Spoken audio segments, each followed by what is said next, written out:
Hello, I am back, and my eyebrows are crazier than ever. In my last video, I explored the aesthetics that were emblematic of Tumblr in the first half of the 2010s, and you don't necessarily have to have seen that video in order to enjoy this one, but you should go watch it anyways, because I want you to. User activity on Tumblr peaked around mid-2014 before steadily declining in the years since. Some blame the failure and spectacle of DashCon in July 2014 for the bursting of the Tumblr bubble, while others cite things like the Yahoo takeover of the site in 2013, or just the increasingly unhinged user base. Despite this, Tumblr remained a hotbed for the development of new aesthetics. These later aesthetics tended to be shorter-lived or not as popular as some of the earlier ones, but some did spread outside the site where they gained a following on other platforms like Instagram, which was starting to eclipse Tumblr in terms of mainstream popularity by this time. We will also continue to see how these aesthetics took inspiration from the ones I talked about in the last video and how they influenced some of the big aesthetics that are popular even today. So I have a new conspiracy theory board. I tried to print the images a little bigger so that you could actually see them this time, but my printer still made them look like shit, just in a different way. Now they're all really desaturated for some reason. I can't win, I guess. But anyways, the first aesthetic we are going to be talking about today is the Artho aesthetic. Artho was an aesthetic and cultural movement that began on Tumblr around 2015. It was originally created by and for queer Black people to encourage them to embrace art, creativity, and visual culture, as people of color are often denied artistic ability and creativity. It then spread to the wider Tumblr culture throughout the late 2010s. The aesthetic side of it was a natural extension of the soft grunge aesthetic that I talked about in the last video that dominated the first half of the 2010s. It replaced soft grunge as the dominant Tumblr aesthetic of that era. The term Artho was coined by the rapper Baggins, founder of the Tumblr-based rap group Barf Troop, and adopted by two other Tumblr users, Mars and Jam, who ran the blog Sensitive Black Person and used it to kick off the Artho movement. It eventually became a full-blown artist collective, being profiled in publications such as Paper and installing an art exhibition with Refinery 29. Mars stated in an interview with The Guardian that they purposely chose the word ho, an AAVE, or African American vernacular English word that is typically used to refer to women in a derogatory manner, to reclaim it and try to diminish its harmful origins. Common Artho visuals included art supplies like sketchbooks, Copic markers, paintbrushes, easels and watercolor paint sets, images of plants in nature, especially sunflowers, wildflowers, cacti, succulents or ivy, bees, ukuleles or acoustic guitars, outfit pictures, picnics, vintage items like vinyl records, cassettes, CDs or Polaroid cameras, embroidery,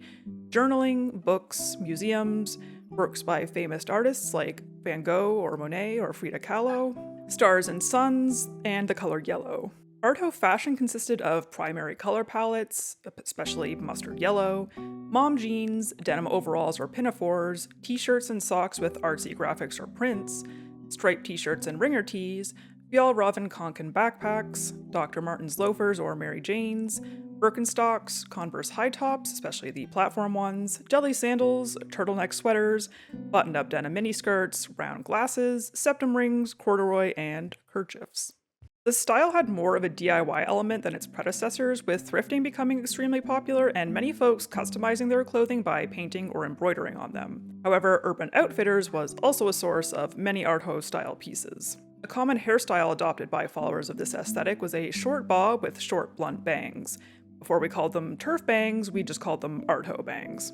Other common hairstyles were messy buns and ponytails, space buns and pigtails, and Black folks often wore their hair natural. Makeup looks were usually kept fairly simple, sometimes with a bright-colored eyeshadow, copious amounts of blush, overdrawn eyebrows, and faux freckles. In terms of bedroom decoration, common items were fairy lights, Polaroid photos, collages of art prints on the walls, that one wildflower print bed set that everyone had, plants and dried flowers, and large collections of art supplies. Similar to soft grunge before them, Arthos were fond of indie music. This was also around the time that bedroom pop was becoming a big thing, so those artists were particularly popular. Some of the artists enjoyed by followers of the aesthetic include Clairo, Wallows, Mac DeMarco, Amanda Stenberg, Alt J, Cavetown, MXM Toon, I think that's how you say her name, Chloe Moriondo, Frank Ocean, Tyler the Creator, Willow, Rex Orange County, Billie Eilish, and Kali Uchis. Aside from Mars and Jam, other members and collaborators with the collective included Amanda Stenberg,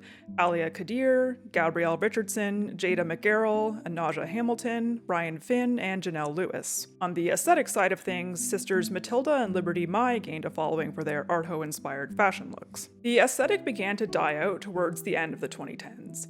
The original creators of the movement kind of ended up disavowing it as it had spread beyond its intended audience of queer Black people and became appropriated by white people who were unfamiliar with the aesthetic's roots. And this is something that I actually feel like I should have talked about more in my last video, is that a problem with a lot of these Tumblr aesthetics is that unless you were like white, thin, and conventionally attractive, like you would not be as recognized or as popular within these aesthetic communities. I think that's especially insidious here since this was an aesthetic and a movement started by and for Black people, and that just kind of ended up being completely lost. Mars stated in an interview with The Guardian that it was getting co-opted by this little group of skinny, frail white girls. To belong in their group, you had to have a $100 backpack, a $20 Japanese sketchbook, shit like that. It seemed really classist that you had to have this certain level of wealth. Jam and I are broke. It hurt me because I don't have an income like that. People tried to use the angry Black person stereotype when I called them out on it, telling me it wasn't a big deal, but it felt like a big deal. People of color are often denied artistic ability, or the things we birth into the world are stolen by white counterparts. I never intended Arto to be that way. And that is another thing about a lot of these aesthetics, is that there's a lot of emphasis on like you have to own things from certain brands, or you have to own these specific items that are often very expensive in order to like really belong in the aesthetic. The Sensitive Black Person blog no longer exists, and the Arto collective later broke up as well, with the members going on to pursue their own projects such as modeling, photography, and music. In 2022, Mars called out the former members in a post on Instagram for not giving them proper credit or financial compensation for their work with the group, and excluding them from group events, accusing them of taking advantage of them because they were only 15 at the time while most of the rest of the members were adults. Indeed, many journalists who covered the collective that I discovered during my research mistakenly attributed the formation of the group to Amanda Stenberg, who was easily the most well-known member of the group at the time due to her work as an actress, or Gabrielle Richardson, in whose name the group LLC was due to Mars being a minor at the time. Mars also claimed that they were locked out of the Arto Collective Instagram account, which has since been deleted. Amanda commented this in response to Mars's post, but to my knowledge, none of the other members have publicly acknowledged it. It's kind of sad that the aesthetic ended this way, but its influences can still be felt in more recent aesthetics like cottagecore, visco girl, and indie kid. Alright, next up we have Babygirl / Babycore, which is also sometimes known as softcore.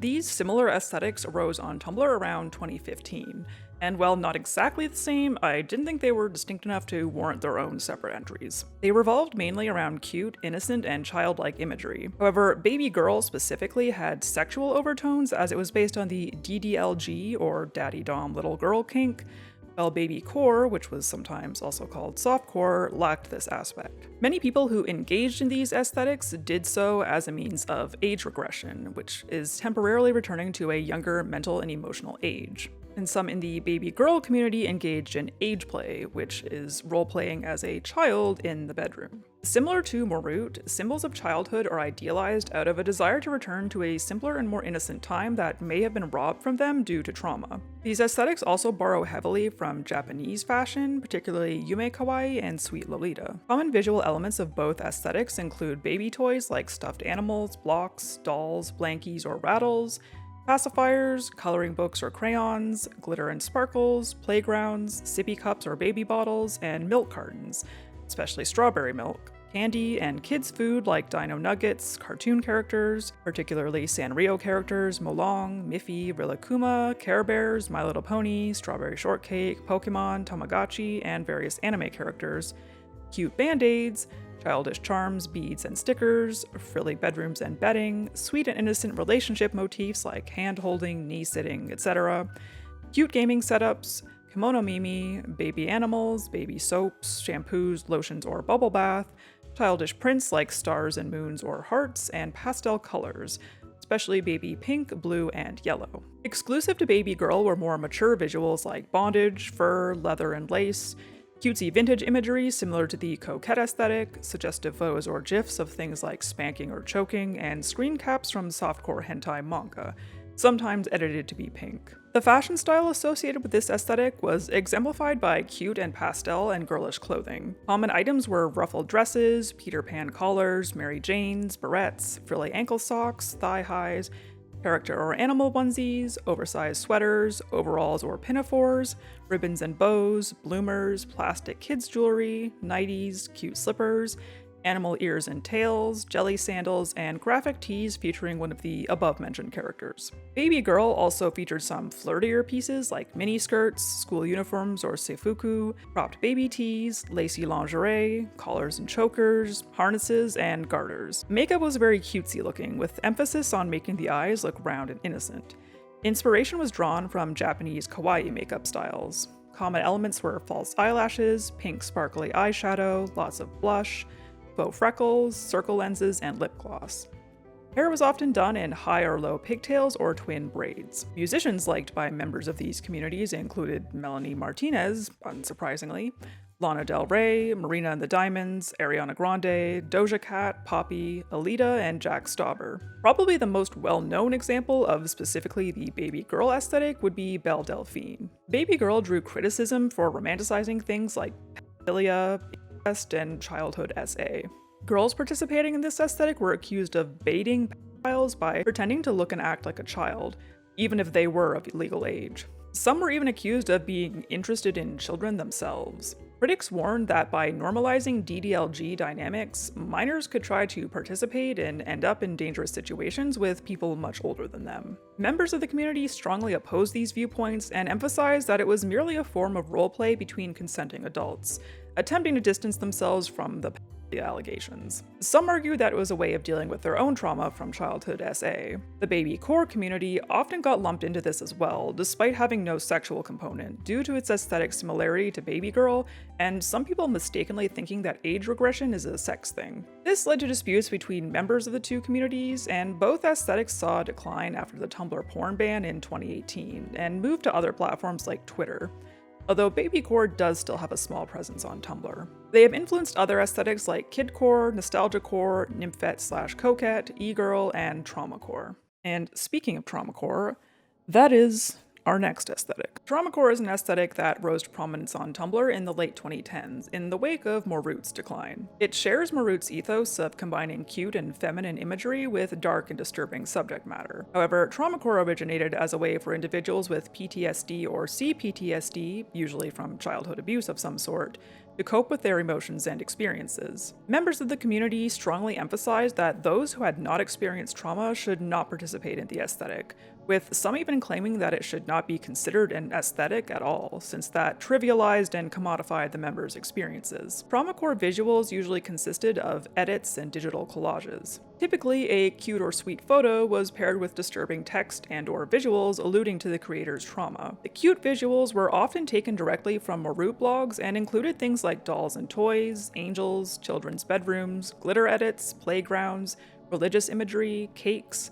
faceless photos or edits, and hearts. Darker visuals could include abandoned buildings, hospitals, blood, knives, razor blades or box cutters, pills, cemeteries, bugs, dirt, and mold. Nostalgic cartoon and anime characters are commonly included, most notably Sanrio characters like Hello Kitty and My Melody. These characters were sometimes depicted crying or with their eyes scratched out. Some users posted traditional drawings, often done in a simplistic childish style with materials like crayons, colored pencils, and stickers, using similar types of text and imagery as the digital edits. Unlike previously discussed aesthetics, this one did not really have a corresponding fashion style. Users typically focused on posting their art as opposed to photos of themselves. Musical artists enjoyed by this community include Melanie Martinez, of course, Radiohead, The Smiths, Girl in Red, Carol's Daughter, Poppy, Laura Les, Quinn, Mage Tears, Billie Eilish, Nicole Dollanganger, Marina and the Diamonds, The Neighborhood, Lil Peep, Caro Bonito, Jack Stauber, Baby Bugs, Alita, Mitski, Jasmine Bean, Johnny, Nirvana, Mother, Penelope Scott, Alice Glass, MXM Toon, the Vocaloid producer Kikuo, Teen Suicide, Black Dresses, Crywank, Evanescence, Dandelion Hands, Ethel Kane, and Sylvia Pelth.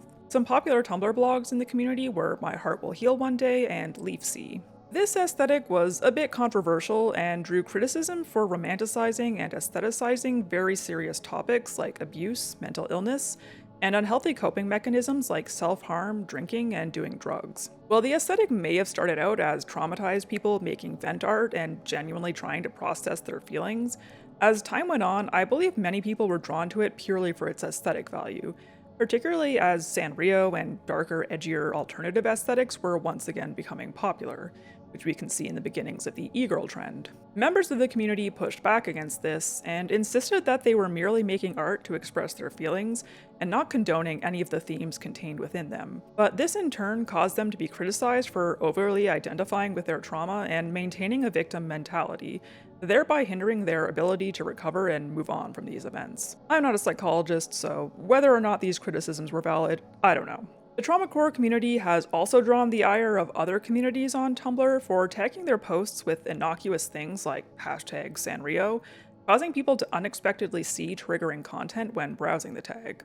Art theft was also rampant within the community, with images being reposted again and again without any credit being given to the original creator. This especially became an issue when the aesthetic began to spread to other sites like Pinterest and TikTok, which are kind of infamous for reposting things from Tumblr and Instagram without credit. The Traumacore aesthetic also began to be mocked by people for just being kind of corny or cringe, with joke Traumacore edits circulating around Tumblr, after which time the aesthetic began to decline in popularity on the site and moved to other sites like Instagram or TikTok. It influenced later aesthetics like Cutecore and Weirdcore/Dreamcore. And again, we are now moving from Traumacore to Weirdcore/Dreamcore/liminal spaces. So to begin, what is a liminal space? Liminal spaces became popular on Tumblr and elsewhere online in the late 2010s and early 2020s. These are unsettling yet oddly nostalgic photos of various locations that appear to be devoid of any life. The word liminal means having the nature of a transitional space, phase, or experience. So these are locations that are often transitory in nature, an in-between space that one is not meant to spend extended amounts of time in, such as an airport, hotel, parking garage, street corner, etc. Other liminal spaces are areas almost everyone has been in at some point in their life, but placed in a different context than usual, such as dead or abandoned malls and big box stores, schools on the weekend or holidays when no one's there, playgrounds at night, public swimming pools after closing time, model homes that haven't yet been lived in, and disused office spaces. Probably the most well-known liminal space, and the photo that kind of kicked off the whole trend, is the Backrooms image that originated from this 4chan post in 2019. People speculated for a long time on what this space could be, with some guessing it was an old disused office, and others believing it to be entirely computer-generated. It was discovered, actually just last year, that it had once been a furniture store that is now an indoor RC car racing track. And the photo was posted to the RC Place's website in the early 2000s when they were in the process of converting the space. Dreamcore and Weirdcore are sort of like a mashup between liminal spaces and Traumacore. These aesthetics emerged on Tumblr in the late 2010s and eventually spread to TikTok. They focus on bizarre, surreal, or dreamlike imagery meant to convey feelings of familiarity, nostalgia, anemoia, confusion, disorientation, or dread. Again, the visuals mostly consist of edits and digital collages, but instead of morute images being the base for these edits, it's liminal space images. Lo-fi photography is often paired with short textual phrases in a simple font devoid of context. Oh hi, are you gonna be in the video? Other common elements include glitter, rainbows, eyes, teeth, and other facial features, smiley faces, figures that are blacked out or obscured in some way, biblically accurate angels, digital elements such as computer windows or RPG text boxes, orbs and sparkles, and clouds. Occasionally, photos are edited in an unrealistic manner, such as a door appearing to open into the sky, or a deer having several eyes. Some imagery is entirely computer-generated, utilizing screenshots from video games or 3D models made by the creator. Certain video games are felt to have liminal, Dreamcore, Weirdcore vibes, such as Yume Nikki and its sequel, Undertale and Deltarune, Omori, Earthbound, Minecraft, LSD Dream Emulator, Super Mario 64, Legend of Zelda Ocarina of Time and Majora's Mask, Garry's Mod, Portal, and Silent Hill. Musicians associated with these aesthetics include Aphex Twin, Boards of Canada, Jack Stauber, Dreamcorp, Caro Caro Bonito, Blank Banshee, Teen Suicide, Silver Mount Zion, The Caretaker, Windows 96, Dandelion Hands, Beach House, Mac DeMarco, Home, Have a Nice Life, Infinity Frequencies, 2003 Toyota Corolla, One Heart, Daniel.mp3, and soundtracks from any of the previously mentioned video games. I don't know if there were really any standout Tumblr blogs within these communities, but some YouTube channels like Kane Pixels, Jaden Salads, Kylie Bogley, and Shy Valley make content inspired by these aesthetics. The Lost Media community, while not an aesthetic community, is sort of seen as an adjacent community to this. Something about Lost Media evokes similar emotions as liminal space aesthetics do in me. I fear these aesthetics may have peaked a year or two ago and are now on the decline just because they've become a bit oversaturated. People have started to claim some silly things as being liminal spaces. But I still enjoy them, and they can still be found on Tumblr, TikTok, and Reddit to this day. They have some overlap with other contemporaneous aesthetics like Kidcore and Nostalgiacore, and their influence can be felt in the current Fruitiger Aero/Metro/etc. craze. And a Backrooms movie is forthcoming from A24, so I guess we'll see if it draws any inspiration from these aesthetics. Alright, so this video doesn't have quite as many costume changes as the last one, because most of the aesthetics we're talking about today just don't have a big fashion component. But this is my best attempt at a Kidcore inspired look. Probably a lot darker than most Kidcore looks would be, but like 75% of my closet is black, so I was working with what I had. Alright, so our final aesthetic for the day is Kidcore/Nostalgiacore.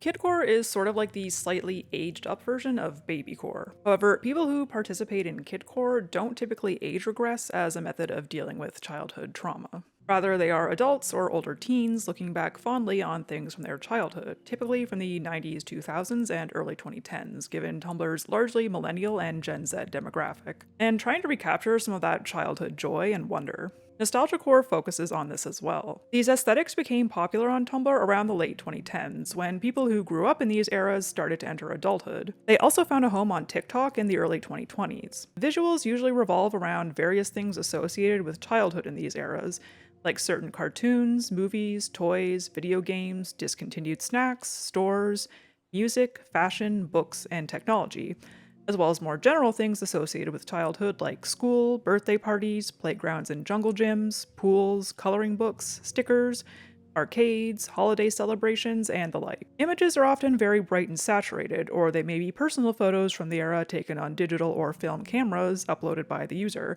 or found on sites like Flickr. Kidcore fashion is brightly colored, often uses a primary color palette, and takes inspiration from the Japanese fashion style known as decora, which also focuses on bright colors, cartoon characters, and lots of accessories. Common fashion pieces could include collared shirts, light-up shoes or Converse sneakers, t-shirts featuring cartoon characters or childlike graphics, striped socks or tights, denim shorts or overalls, striped turtlenecks, loud prints, especially stars, five-petal flowers, peace signs, or smiley faces, bucket hats, funky earrings, bracelets and necklaces made of plastic pony beads, stuffed animal backpacks or purses, butterfly hair clips, oversized sweaters and cardigans, tennis skirts, colorful stickers, or band-aids. Hair may be dyed bright colors and worn in pigtails if long, and makeup usually consists of brightly colored eyeshadow, lots of blush and glitter, bright pink lips, and stickers or band-aids worn on the face. Brands selling Kidcore clothes and accessories include Claire's, Big Bud Press, 6% Doki Doki, My Violet, Minga London, Unif, Delia's, and Lazy Oaf. A more Nostalgiacore-oriented person might focus on wearing fashions that were popular in the era they're nostalgic for, and thrift for vintage items such as Airwalk sneakers, rice necklaces, silly bands, slap bracelets, tattoo chokers, mood rings, cargo shorts, shutter shades, Livestrong or I Heart Boobies bracelets, colored skinny jeans, animal prints, skirts over leggings, popcorn shirts, Paul Frank tees, and more. They may do their hair and makeup in a style that was popular in the past, such as scene hair and makeup. My SD card ran out of space for a second there, but it's okay, we are so back now. So in addition to artists who were popular in the past, musicians enjoyed by Kidcore and Nostalgiacore folks include Caro Caro Bonito, Jack Stauber, Poppy, Lemon Demon, MGMT, various Vocaloid producers, Melanie Martinez, C418, K-pop groups like Twice, LE SSERAFIM, and New Jeans, as well as specific songs, particularly about longing to return to one's past, such as Ribs by Lorde, Childhood by Daniel.mp3 and Zamaro, Class of 2013 by Mitsuki, Grown Up and Coming Back to Me by Leith Ross, Anthems for a 17-Year-Old Girl by Broken Social Scene, Aquatic Ambience by Skizzy, and School Rooftop by Hisohkah and WMD. Popular blogs in the Nostalgiacore community include Kindergarten 2002 and 90s 2000s Barbie, and I actually ran a Nostalgiacore blog for a couple of years myself. A Nostalgiacore YouTuber I really like is Dream Jelly, and some other well-known folks online who I think embody the Kidcore aesthetic include Izzy's, Pixie and Cute Mold. This aesthetic got really popular during pandemic lockdowns when people were full of fear for the future and instead looked to the past, longing to escape to a simpler time. I think it has decreased in popularity slightly since then, but honestly, the future isn't looking a whole lot brighter, so there are definitely a lot of people who are still interested in it. Personally, my interest in this aesthetic declined when I started going to therapy. And that's not to say that I think every person who is into these aesthetics needs to go to therapy, but in my case, I think it was just kind of a maladaptive coping mechanism for some feelings that I had not processed. These aesthetics have influenced others like Indie Kid and the modern Fruitiger Arrow / Metro revival. And that is it for our mid to late 2010s Tumblr aesthetics. Which aesthetic was your favorite, or have you participated in any of these aesthetics? I would love to hear about that down in the comments. And I am planning to make one more video in this Tumblr aesthetics series, and that will be about the more recent wave of Tumblr aesthetics that have gotten really popular off of Tumblr to the point where I think a lot of people don't even know that they originated on Tumblr. And I already have all the research and everything done for that, so I'm hoping to have it posted not too long after this one goes up. And yeah, thank you so much for watching. If you liked the video, I would really appreciate it if you could like, leave a comment, subscribe if you aren't subscribed, and maybe share it with a friend. Yeah, and I'll catch y'all in the next one. A huge thank you to all my channel members, and an extra special thank you to my Pookies, Zion, Spend My Savings, Inu Blue, Star Lover, Maxo, Monophobia, Cyprian, Char, Losers Gnarly, Alex, Logan Campbell, Satanic Panic, Lars, Rex Nola, Young Wee Wee, Aya, Dog Bones, Kaik Lucas, Sebastian Brady, Sebely Sam, Mr. Logan 1223, Waimu, and Jiggy247BP. You guys are awesome.